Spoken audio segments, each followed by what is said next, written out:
आप लोगों ने इलॉन मस्क का लेटेस्ट पॉडकास्ट तो देखा ही होगा, जिसमें उन्होंने बताया कि उन्होंने अपने बेटे का मिडिल नेम शेखर सुब्रमण्यन चंद्रशेखर के ऊपर रखा है। One of my sons with her is middle name is Sekhar after Chandrasekhar. तो कौन थे ये चंद्रशेखर, जिनके बारे में ज्यादातर भारतीय लोग आज तक नहीं जानते हैं? इनके बारे में डिटेल से जानने के लिए हमें इतिहास में थोड़ा पीछे जाना पड़ेगा। 19 अक्टूबर 1910 लाहौर, ब्रिटिश इंडिया, यहां पर एक बच्चे का जन्म होता है। उसका नाम रखा जाता है सुब्रमण्यन चंद्रशेखर। ये जिस घर में पैदा होता है वो इंटेलेक्चुअल्स का परिवार होता है। जो उनकी माँ होती हैं वो ट्रांसलेटर होती हैं, जो उनके फादर होते हैं वो ऑडिटर और अकाउंटेंट होते हैं इंडियन रेलवेज में, जो उनके अंकल होते हैं वो सीवी रमन होते हैं, जिनको नोबेल प्राइज मिल चुका था रमन इफेक्ट के लिए। लोग प्यार से इनको चंद्र बुलाते थे। चंद्र 12 साल की उम्र तक फॉर्मल स्कूल नहीं गए, घर पे ही होम ट्यूशन से इनकी पढ़ाई हुई। माँ ने इनको तमिल सिखाया, फादर ने अर्थमेटिक और फिजिक्स के कंसेप्ट सिखाए। अंकल के साथ भी इन्होंने थोड़ा अपना टाइम स्पेंड किया और इसका रिजल्ट था 11 साल की उम्र तक वो कैलकुलस और फिजिक्स पढ़ रहा था, वो भी self taught. 1922 Hindu high school में इनको एडमिशन मिला। अब due to his learning and intellect इनको सीधा थर्ड ग्रेड में रखा गया। 15 साल की उम्र में तो वो प्रेसिडेंसी कॉलेज के अंदर चले गए थे। उस एज में जब बच्चे स्कूल में होते हैं वो कॉलेज के अंदर थे। और महज 18 साल की उम्र में उन्होंने कॉम्पटन कैटरिंग और न्यू स्टैटिस्टिक्स के ऊपर पेपर तक पब्लिश कर दिया था। 1927 की गर्मियों में वो अपने अंकल सीवी रमन के लैब के अंदर थे और खेल खेल में उन्होंने एक महंगा इक्विपमेंट तोड़ दिया था। इसके बाद उन्होंने रियलाइज किया कि प्रैक्टिकल फिजिक्स उनके बस की नहीं है, बट थ्योरेटिकल फिजिक्स उनके लिए नेचुरल थी।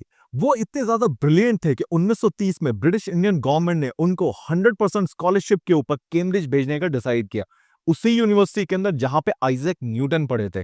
उनके जो मेंटर थे जिनके साथ इनको काम करना था, उनका नाम था Ralph Fowler. Ralph Fowler white dwarf के ऊपर काम कर रहे थे। इसी कंसेप्ट के ऊपर चंद्र को इनके साथ काम करना था।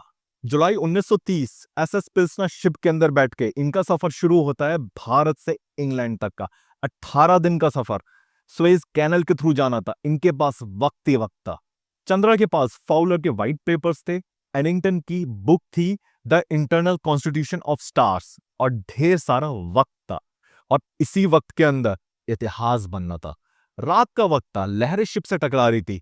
आराम से रिलैक्स शिप के डेक पर चंद्रा कुछ इक्वेशन सॉल्व कर रहे थे। अब वो इक्वेशन क्या थी और उन्होंने क्या सॉल्व किया, मैं आपको ये बेहद सिंपल लैंग्वेज में समझाने की कोशिश करता हूं। जब भी एक स्टार, जैसे कि हमारा सन, जब इसका फ्यूल खत्म हो जाता है तो ये कोलैप्स होना शुरू हो जाता है। ग्रेविटी इसको अंदर की तरफ खींचना शुरू करती है, लेकिन इलेक्ट्रॉन्स इसको रेजिस्ट करते हैं।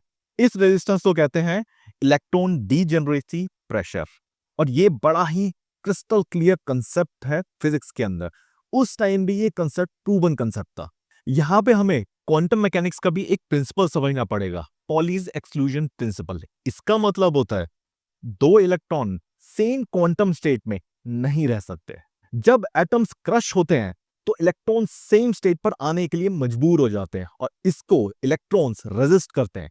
इसका रिजल्ट होता है कि जो स्टार होता है वो कंप्लीटली कोलैप्स नहीं होते, बल्कि वो एक बीच के स्टेट पर आके रुक जाते हैं, जहां पे कि अंदर का ग्रेविटेशनल पुल और जो इलेक्ट्रॉन्स का बाहर का पुल होता है ये बराबर हो जाते हैं और एक स्टेबल स्टेट आती है, जिसको हम व्हाइट ड्वार्फ कहते हैं। व्हाइट ड्वार्फ इसका मतलब है अर्थ के बराबर का साइज और सन के बराबर का मास।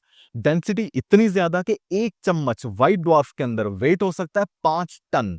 राल्फ फॉलर का यही पेपर था जो चंद्रा पढ़ रहे थे व्हाइट ड्वार्फ के ऊपर। बट यहीं पे उनको आइडिया आया, वेट, आइंस्टाइन का थ्योरी ऑफ रिलेटिविटी क्या कहता है? थ्योरी ऑफ रिलेटिविटी ये कहता है कि जब इलेक्ट्रॉन्स बहुत ज्यादा प्रेशर के अंदर होते हैं तो उनकी स्पीड बहुत ज्यादा हाई हो जाती है, लाइट के भी पार चली जाती है। उसके बाद वो क्लासिकल फिजिक्स के लॉ फॉलो नहीं करते।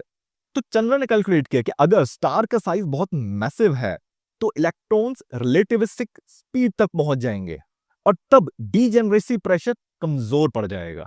18 दिन तक सेम कैलकुलेशन चंद्रा बार बार करते रहे, उसको निखारते रहे, पॉलिश करते रहे। मल्टीपल फॉर्मुलेस चंद्रा ने अप्लाई किए। उन्होंने फर्मी डायरेक्ट स्टैटिस्टिक्स पे काम किया, रिलेटिविस्टिक करेक्शंस किए, पॉलीट्रॉपिक मॉडल्स पे काम किया और स्टेलर स्ट्रक्चर इक्वेशंस को कैलकुलेट किया। और रिजल्ट हैरान करने वाला था। उन्होंने दुनिया को फॉर्मूला दिया कि अगर स्टार का साइज सन का 1.4 टाइम्स है तो इलेक्ट्रॉन्स का डीजेनरेसी प्रेशर इनसफिशिएंट है। यानी ग्रेविटी उसको अंदर खींचती ही रहेगी इनफाइनाइट टाइम तक, यानी सिंगुलैरिटी, ब्लैक होल। जो नंबर बाद में फाइनल हुआ that is 1.44 M, means 1.44 size of sun. इसको आज हम चंद्रशेखर लिमिट के नाम से भी जानते हैं। बट 1930 में ये आइडिया बहुत रेडिकल था, बहुत टेरिफाइंग था। पूरा साइंस कम्युनिटी इसको सिरे से नकार देता, क्योंकि इस कंसेप्ट के हिसाब से स्टार्स मर सकते हैं, व्हाइट ड्वार्फ के पार भी एक स्टेट होती है, और वो स्टेट कोई भी फिजिक्स के, क्लासिकल फिजिक्स के लॉ नहीं फॉलो करते। बट चंद्र का मैथमेटिक्स और फॉर्मुलेज और कैलकुलेशंस क्रिस्टल क्लियर थी, इसमें कोई डाउट था ही नहीं। अगस्त 1930 में चंद्र कैम्ब्रिज पहुंचते हैं, फॉवलर के पास जाते हैं। फॉवलर उनको यूनिवर्सिटी में एडजस्ट करने में हेल्प करते हैं। वो फॉवलर को पहला पेपर पब्लिश करने के लिए रिक्वेस्ट करते हैं। पहला पेपर होता है रिलेटिविस्टिक इलेक्ट्रॉन डीजेनरेसी पर। फॉवलर थोड़ा सा हिचकिचाते हैं, फिर कहते हैं एक्सेलेंट, पब्लिश करो। दूसरा पेपर मैक्सिमम मास लिमिट पे। फॉवलर थोड़ा हिचकिचा जाता है, क्यों? क्योंकि उनके व्हाइट ड्वार्फ के प्रिंसिपल पे ये सीधा अटैक था। वो बोलते हैं कि मैं देखता हूं, सोचता हूं, और ये पेपर वो कभी भी पब्लिश नहीं करते। और 1931 में ये पेपर चंद्रा खुद अमेरिकन जर्नल के अंदर पब्लिश कर देते हैं। पेपर की हेडिंग होती है maximum mass of white dwarf stars. Scientific community में साइलेंस होता है, कुछ इसको पढ़ते हैं लेकिन रिएक्शन तकरीबन ना के बराबर आता है। 1933 में अपनी पीएचडी कंप्लीट करने के बाद वो रशिया जाते हैं। वहां पे वो विक्टर और लेव के साथ सेम प्रिंसिपल के ऊपर काम करते हैं। 11 जनवरी 1935 रॉयल एस्ट्रोनॉमिकल सोसाइटी लंदन, यहां पे दुनिया के जाने माने एस्ट्रोनॉमर्स आते हैं। यहां पे चंद्र को भी इनविटेशन मिलता है आने के लिए। एडिंगटन जो सबसे बड़ा एस्ट्रोनॉमी में हीरो था, वो चुपचाप चंद्र के पास आते हैं। वो कहते हैं मैंने आपके लिए टाइम बुक किया है बोलने के लिए, आप अपने कंसेप्ट पे बोलिए। चंद्रा उनको थैंक्स बोलते हैं। चंद्र को लगता है कि ही इज वेरी नाइस, इतना फेमस एस्ट्रोनॉमर होने के बावजूद भी उसने मेरे लिए टाइम बुक किया, एक स्लॉट बुक किया। बट सच इससे कहीं ज्यादा स्याह था। चंद्र अपना पेपर प्रेजेंट करता है, कैलकुलेशंस प्रेजेंट करता है, ये प्रूफ करता है कि सन से अगर 1.4 टाइम्स मास होगा तो व्हाइट ड्वार्फ की स्टेट में नहीं आएगा। कैलकुलेशंस प्रेजेंट करता है, सारी चीजें प्रेजेंट करता है। एक साइलेंट अप्लॉज उनको मिलता है, कोई क्वेश्चन नहीं आता। लेकिन इस टॉक के बाद वहां पे जो प्रेसिडेंट होते हैं वो खड़े होते हैं और बोलते हैं नेक्स्ट सेम टॉपिक पर बोलेंगे एडिंगटन। चंद्र हैरान रह जाते हैं। एडिंगटन खड़े होते हैं और बोलते हैं कि मैं चंद्र के काम के ऊपर कमेंट करने के लिए आया हूं, और इसके बाद वो चंद्र को पब्लिकली ह्यूमिलिएट करते हैं। वो इस प्रिंसिपल को सिरे से नकार देते हैं। उन्होंने सीधे तरीके से बोला क्वांटम मैकेनिक्स और थ्योरी ऑफ रिलेटिविटी को कंबाइन करना सबसे बड़ी बेवकूफी और मूर्खता है। वो ब्लैक होल के कट्टर विरोधी थे, वो इस कंसेप्ट को सिरे से नकारते थे। वो सीधे तरीके से बोलते थे कि व्हाइट ड्वार्फ के पार जाने के लिए भी स्टार्स को क्लासिकल फिजिक्स के लॉज मानने पड़ेंगे। इसका मतलब है चंद्र का पूरी स्टडीज, पूरा कंसेप्ट ही बेकार है, गलत है।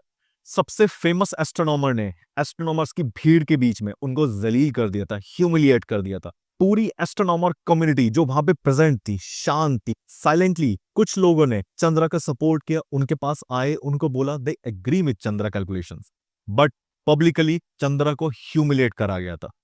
जुलाई 1935 इंटरनेशनल एस्ट्रोनॉमिकल यूनियन पेरिस, यहां पे भी चंद्रा को सेम पब्लिक ह्यूमिलिएशन का सामना करना पड़ा। एडिंगटन ने यहां भी पब्लिकली इस कंसेप्ट को सिरे से नकार दिया। चंद्रा खड़े होके बोलना चाह रहे थे, बट वहां पे जो मीडिएटर थे, जो प्रेसिडेंट थे, उन्होंने उनको बोला this is not the right thing, I think आपको पब्लिकली इनका अपोज नहीं करना चाहिए। और चंद्रा खून का घूंट पी के रह गए। बाद में एडिंगटन चंद्र के पास आए, उन्होंने बोला sorry if I have hurt you. Chandra ने उनको रिप्लाई किया it means you agree with my concept. Eddington says no, Chandra says then what's the meaning of this sorry. अब ये जानते कि एडिंगटन ने ऐसा करा ही क्यों था। इसके पीछे 3 रीजन थे। एक ऐसा शख्स जो एडिंगटन की किताबें पढ़ पढ़ के बड़ा हुआ था, वो उनके प्रिंसिपल्स को नकार रहा था। वो ऐसी थ्योरी दे रहा था जो इनके प्रिंसिपल्स के भी पार जा रही थी। नंबर 2, इसके अंदर कहीं ना कहीं एक रेशियल फैक्टर भी था। उस टाइम भारत गुलाम था। एंड नंबर 3, ब्लैक होल की थ्योरी को, थ्योरी ऑफ रिलेटिविटी को एडिंगटन मानते ही नहीं थे। चंद्रा टूट गए थे, उनको बेइज्जती महसूस हुई, ऐसा लगा किसी ने उनको बैकस्टैब किया है।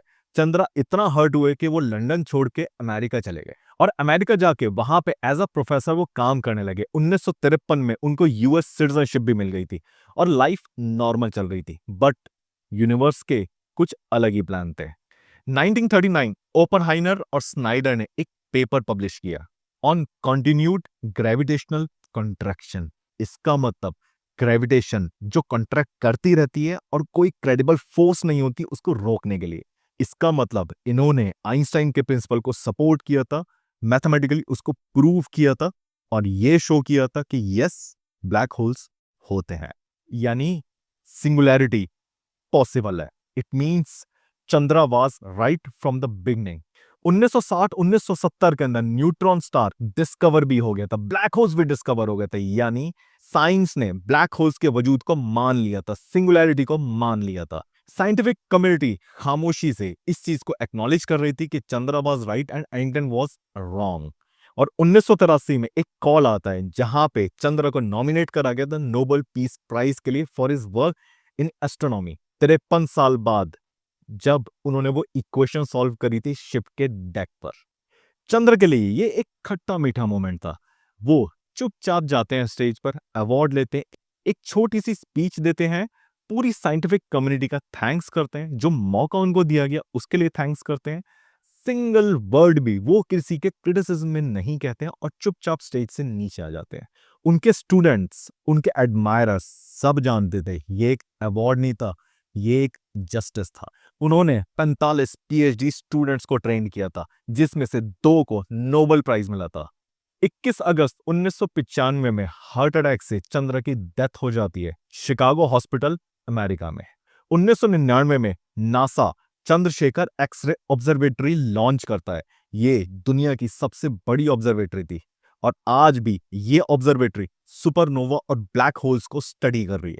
आयरनी देखिए, जिस साइंटिस्ट के ऊपर ब्लैक होल्स की डिस्कवरी के प्रिंसिपल को लेके कोई उन पे भरोसा नहीं करता था, आज उनके नाम पे एक observatory full time black holes और सुपरनोवा को स्टडी कर रही है। Life is a full circle.